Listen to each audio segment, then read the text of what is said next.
Okay, so here is a quick short tip on how we can do a head swap if you weren't happy with a particular image of someone. So if we just go to the image that you are happy with, and then we're going to just take our lasso tool and we're just going to bring this round about our subject. Now you always go a little bit further than what you need to have there.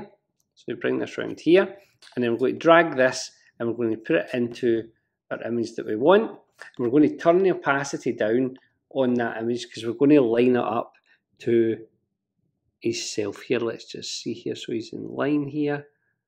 Perfect there. Now obviously you can size him accordingly if you feel as if the head needs to be smaller or whatever, but everything's fine there for that.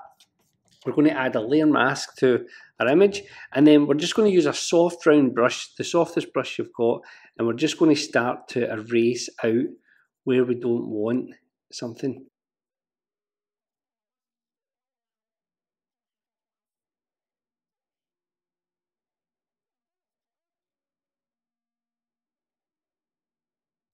Okay guys, and that is how you just blend in your image.